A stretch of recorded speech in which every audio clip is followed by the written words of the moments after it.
Part 1. You will hear a student speaking to a university receptionist about arranging on-campus accommodation.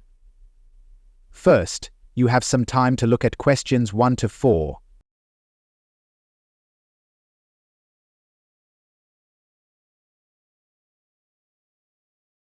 Now listen and answer questions 1 to 4. Good morning. Welcome to Bright University Housing Services. How can I assist you today? Hi, I'm looking to arrange accommodation as a new student here. I've just enrolled and need to figure out where I'll be staying. Great, let's get started. First, can you tell me your name, please? Of course, it's Clara Ramirez. It's R-A-M-I-R-E-Z.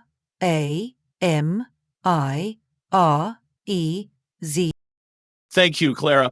And what's your date of birth? I was born on the 18th of May, 2002. Perfect. Now, where are you from originally? I'm from Spain, a small coastal town near Barcelona. It's a beautiful place, but I'm really excited about starting this new chapter here in the UK. That sounds lovely. Moving on, could you tell me what course you'll be studying? I'll be studying environmental science. It's something I've been passionate about since high school, and I'm looking forward to learning more about sustainable solutions. Wonderful choice. How many years do you plan to stay in university accommodation? I think I'll stay in university housing for 2 years. After that, I might look into renting an apartment with some friends. But for now, I want the convenience of being on campus. Before you hear the rest of the conversation, you have some time to look at questions 5 to 10.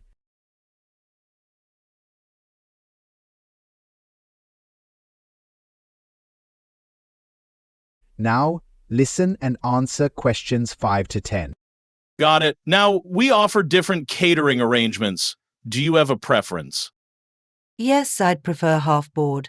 I like having some meals prepared for me, but I'd also like the flexibility to cook for myself occasionally. Half board it is. Do you have any specific dietary requirements we should know about? I'm currently following a diet that requires me to avoid gluten, so I'd really appreciate it if you could make adjustments to accommodate my preferences. That's not a problem at all. We have several gluten-free options. And what type of room would you prefer? We have singles, doubles, and shared rooms available. I definitely prefer a single room. I like having my own space to study and relax. Sharing might be a bit too distracting for me. A single room. Got it. Now, what about your interests? Are there any hobbies or activities you'd like us to note? Yes, I enjoy painting in my free time. It's something that helps me unwind after a busy day. I also love playing tennis. It's a great way to stay active and meet new people. Painting and tennis. That's a great mix. Finally, do you have any specific priorities when it comes to choosing a hall? Yes, I'd like to be with other students who are focused on academics. A quiet environment is really important to me. I also want to live outside the city centre because I think it will be less noisy and more affordable. One more thing is that I like to make friends and interact with other students, so I would prefer to have a communal area. I have a good list of priorities. Let me summarize to ensure I've got everything correct. You're Clara Ramirez from Spain, born on May 18th, 2002, studying environmental science, planning to stay in accommodation for 2 years. And That is the end of Part 1. You now have half a minute to check your answers to Part 1.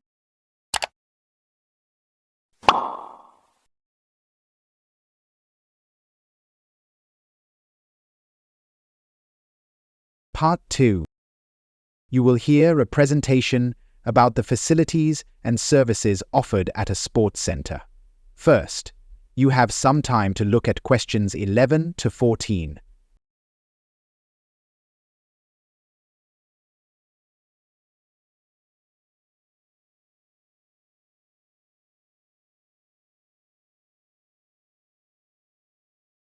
Now listen and answer questions 11 to 14. Welcome to the City Sports Centre. We are excited to have you here today and hope this session will answer any questions you might have. Let's begin with the admission process. Signing up is quick and simple. You can register either online through our website or by visiting our front desk. For online registrations, make sure to fill out all the section of the form and upload a valid ID. For those signing up in person, remember to bring a photo ID. Admission fees differ depending on the type of membership you choose. We offer monthly, quarterly, and annual plans, but note that the annual plan provides the best value, offering a 15% discount compared to the others. However, this discount is only available if payment is made in a single transaction at the time of registration. For those considering the quarterly plan, it provides more flexibility, but it does not include any discount. Parents will be pleased to know that we offer a supervised play area designed exclusively for children. This facility is ideal for keeping kids entertained while parents enjoy the other amenities at the centre. The play area is equipped with safe, interactive toys and age-appropriate activities to ensure children have a fun and engaging time. However, please note that it is only available to children aged 5 to 12, and children must be registered at the reception before using the facility. Supervision is provided by trained staff, but parents are required to remain on the premises at all times. The play area operates from 10 a.m. to 6 p.m. on weekdays and from 11 a.m. to 5 p.m. on weekends. Keep in mind that the number of children allowed in the play area is limited to 20 at any given time, so it's advisable to book a spot in advance during peak hours. Before you hear the rest of the conversation, you have some time to look at questions 15 to 20.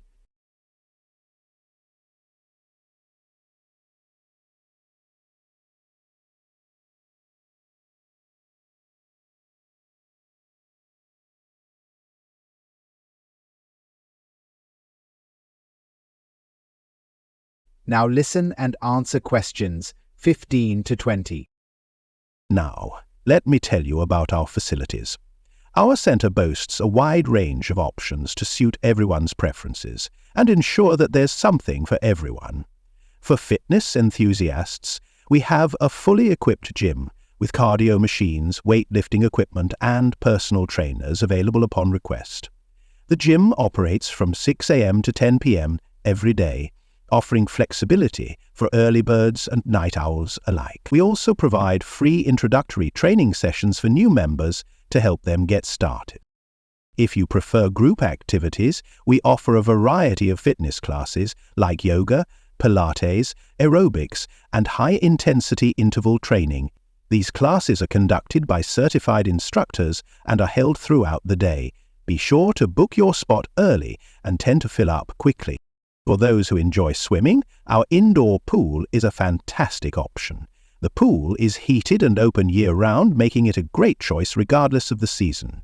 We also offer swimming lessons for both children and adults, ranging from beginner to advanced levels. Please note that the pool is closed every Monday morning for maintenance, but reopens at 10 a.m. on those days. We also provide lockers and towel services for added convenience. In addition to the pool, we have outdoor tennis courts and a basketball court, perfect for sports enthusiasts. These courts can be booked at the reception desk, and equipment rentals are available for a small fee. Tennis coaching sessions are offered on weekends for both kids and adults who wish to improve their game. A highlight of our centre is the indoor sports hall, which is ideal for activities such as badminton, table tennis, and even hosting small sports tournaments.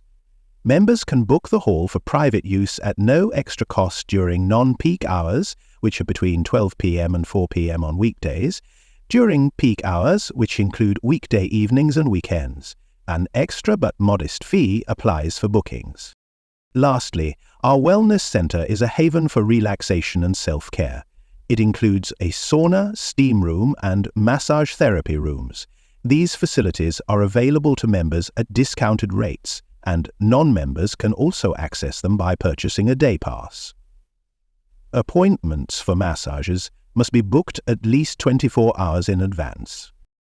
Whether you're here to work out, unwind, or spend quality time with your family, our center aims to provide a welcoming environment with top-notch facilities for all your needs. That is the end of Part 2. You now have half a minute to check your answers to Part 2.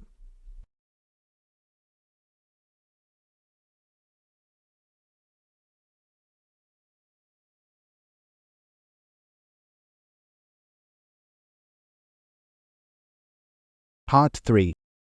You will hear a student seeking advice from her tutor about planning and organizing a research project. First, you have some time to look at questions 21 to 28.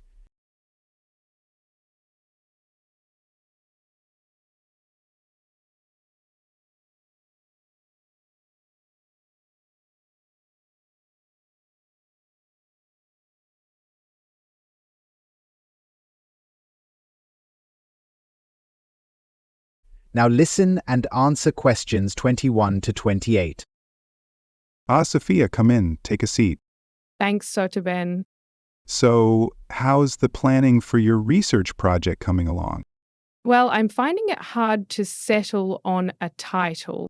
That's quite normal at this stage. It's something we can refine as you progress. Have you narrowed down your general area of interest? Yes, I've decided to focus on sustainable farming practices. Yes, I remember you mentioning that. Now, what parts of the course do you feel most confident with?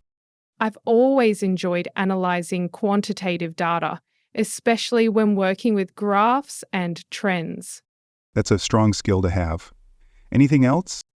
I've also been quite intrigued by GIS mapping. I seem to pick it up faster than my classmates. Excellent. Do you think these strengths could play a role in your project?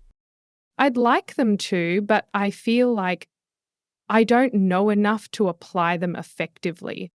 Do you take thorough notes during your lectures? Not really. My note-taking has always been a bit of a weak point. That's something to work on. Improving this skill will make things easier for you. What do you recommend? Well, we could explore a few strategies and you can decide what suits you best. Sure, that would be helpful. Some students find it useful to form study groups. Each member can focus on a specific topic and then you all share your findings. That could work. It's a great way to build confidence since you'll need to present your findings to the group. However, one downside is that ideas can overlap. I see what you mean. Another option is to use the university's Learning Support Center. They offer structured workshops to improve various skills over several weeks. That sounds promising. Yes, but places are limited, so you'd need to sign up quickly. I'll definitely look into that. You could also consult some books on study techniques. I've tried that before, but they often seem too general. True, but they can still be a good starting point. For a more practical approach, I'd suggest using flashcards or a digital organizer. I've never thought of that. It's simple, but very effective for summarizing key points. And remember, don't just write notes. Revisit them regularly. Going over them 3 times helps you retain the information. That sounds doable, though I'll need to be more disciplined. Developing these habits now will benefit you long term. You're absolutely right.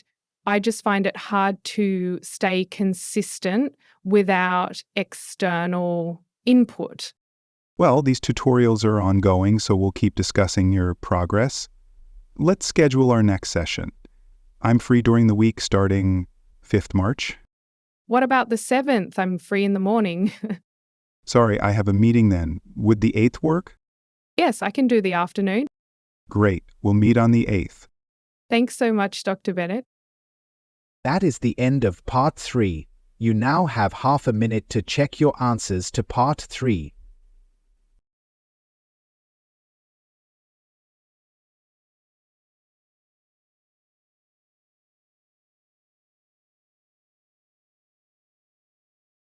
Part 4.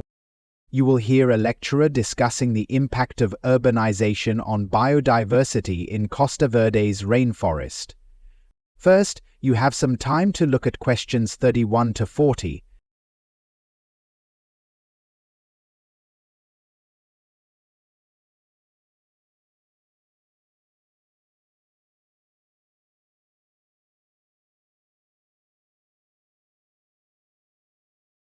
Now listen and answer questions 31 to 40. Right, everyone, let's begin. Over the past few sessions, we've discussed various factors affecting biodiversity loss worldwide. Today, I'll introduce another significant factor contributing to this issue: urbanization, particularly rapid urban expansion. To illustrate its impact, let's focus on the rainforest ecosystem of Costa Verde, an area home to approximately 50,000 species, ranging from unique plants to rare animals. The problem here isn't the size of the region, which spans several thousand square kilometers, nor the richness of its biodiversity. In fact, Costa Verde boasts one of the most diverse ecosystems globally, and many species are still being discovered. This diversity is partly due to the area's isolation and unique climate. However, as urban areas expand, rainforests are being cleared for housing, industries, and transportation networks. For instance, certain bird species in Costa Verde, like the golden parrot, are now rarely sighted because their habitats are shrinking at an alarming rate. The rainforest is still vibrant and home to many species, but urbanization presents a major challenge. Consider infrastructure projects like highways cutting through previously untouched areas. These projects may seem beneficial for connecting cities, but they disrupt migration routes, divide animal territories, and introduce invasive species. While these changes support human development, they are causing irreversible damage to the ecosystem, and this is happening incredibly fast. For older generations in the local communities, the changes are concerning but less immediate since they've already witnessed decades of gradual development. However, for younger residents, the situation is dire. For instance, schools in Costa Verde report that children increasingly lack direct exposure to native wildlife. In some cases, teachers note that students can more easily recognize non-native animals like pigeons than the indigenous species around them. This loss of connection to the rainforest risks diminishing the younger generation's sense of belonging and responsibility for conservation. Of course, similar challenges are faced by ecosystems worldwide, but Costa Verde is particularly vulnerable because of its global significance. While international organizations might fund conservation projects in larger regions like the Amazon, smaller ecosystems with fewer financial resources struggle to attract attention. Another issue is the complexity of maintaining such a delicate balance in a region with highly specialized species. Many conservation groups find it too expensive or logistically challenging to address these issues. So, what is being done to mitigate these problems? The Costa Verde government has allocated substantial funds for preservation initiatives, such as creating protected zones and introducing eco-friendly policies. However, the challenge of balancing development and conservation remains daunting. On a brighter note, Costa Verde's rainforests are still recognized as critical to the nation's identity and culture. They've existed for thousands of years, and experts believe their core regions will survive if properly managed. Nevertheless, there's no denying that urbanization is reducing the younger generation's direct engagement with these ecosystems. This brings up key questions. With such a deep history tied to the rainforest, will young Costa Verdeans lose their connection to their heritage? Another concern for the government is whether children, growing up disconnected from their natural environment, will fully understand the importance of preserving it for future generations. That is the end of Part 4. You now have half a minute to check your answers to Part 4.